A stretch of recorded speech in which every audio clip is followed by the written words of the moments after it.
My name's Daniel Carter from the Assertive Agency, and today I want to talk about some of the most important SEO factors for 2019. Some of the things that we should be looking at when executing an SEO strategy, some of the things that you should keep in mind as well. I think this year for 2019 for Google, we're going to see a lot more introduction of RankBrain, a lot more artificial intelligence being used from the collection of data and analytics, Chrome, and user behavior in general. The first place to start with any website, whether you've got a pre-existing website or looking to build a new website, is making sure that you have a mobile-friendly or mobile-first approach. The reason I say that is because desktop and mobile search split in 2018, so they have independent search indexes. However, Google is looking at how people accommodate mobile users. The thing is that the marketplace for mobile search has grown significantly over the last 5 years. It's actually overtaken desktop. So now it's of critical importance to make sure that your website works well on mobiles. When I say it works well, what I'm talking about is all of the general functionality, accessibility, content orientation, and actual structure of the website. RankBrain is a big part of Google's algorithm. It's been growing progressively as Google has started to collect more and more analytical data. Using data collected from Search Console and Google Analytics, what Google is now trying to ascertain is how do people use websites and what is it about a website that are really interesting. So one of the key things that we have to think about are basic things such as bounce rate, average session duration, exit rate, and looking at first to last interaction in analytics site flow. When we talk about RankBrain, we're talking about a collection of different things that Google looks at as signals. Now these are applied differently on page 1, page 2, page 3, page 4 of Google and so forth. What's very interesting and what we see is that the ranking algorithms that are applied on page 1 in Google are actually niche dependent and position dependent. RankBrain can apply different logics to different positions on page 1. What it will do is it will look at how people are using websites and how people transition search results. If Google can see a clear pattern of people ending their user journey on position 4 or position 5, then it looks like that website is satisfying the user search intent and it's likely that that website is likely to climb in position. RankBrain is applied in a plethora of different ways. So bounce rate and session duration are relative. For example, when we talk about bounce rate, and I'll come to that again in a minute, we think of a high bounce rate as a negative thing. But if we look at the type of search a user is conducting, for example, that calculator, if a user lands on a page and gets the information that they want or the functionality that they want, that is likely to end the user journey, which means that a single page could have a high bounce rate of 90, even 100%. That doesn't indicate that it's a bad page. It indicates that the user got what they wanted. Bounce rate logic is applied in RankBrain. So when looking at RankBrain and looking at your bounce rate, you have to do the maths. Should this page satisfy the user search intent and should that user end their journey there, or is it likely that they'll return back to Google search?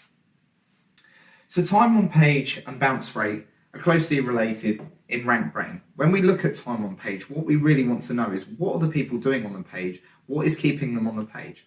Time on page is just at specific page level. But what we also need to consider is the total session duration from the moment the user entered the website to the moment that they leave. What we would like to typically do or focus on in an SEO strategy is look at the type of keywords that we're looking to rank for, and then to have a think about actually how long would someone spend on a page. You can attract people to spend longer on a page by breaking up content, by using video, by using something engaging. If you create content, make it as interesting as possible, break it up with subheadings, use imagery, use media that will keep the user engaged. It's important. Having a poor session duration and a high bounce rate combined is indicative of a poor landing page and poor quality. It's important that if you're using Google Analytics or an analytical platform, that you segment the data as well. Separate desktop, tablet and mobile and take a look at the differences between them. You'll find that they all have an impact on the mobile index and the desktop index. CTR. Now click-through rate is typically available in Google Search Console. You can look at CTR over time. What I would suggest you do if you want to ascertain CTR is filter out all brand searches And then organize your pages in Google Search Console to find high CTR pages. What you typically want to be looking at on average is a low-end CTR starting from 1 to 1.5%. A good CTR 5% onwards. Anything below 1% needs attention. CTR is calculated basically by the division of clicks, impressions to clicks. Back to bounce rate. So bounce rate is something that you need to think of subjectively. A bounce rate could be classed as high or low just by looking at the scale of 0 to 100. However, the logic of bounce rate, again, all comes down to the keyword that you're looking to optimize for. If you are looking to optimize content such as blogs or articles where the user is likely to come in from search, read the article and leave the site, then it's likely to have a higher bounce rate. But that's not indicative of something negative. If you have a generic entry point on your website and you have a high bounce rate and yet you have lots to offer on your website, that is indicative of a landing page problem. High quality content. Well, what is high quality content? Well, quite simply, it's content that is good. Content that is an authority, content that is well written, broken up properly, is very readable, digestible, isn't stuffed with keywords, and makes sense to the end user.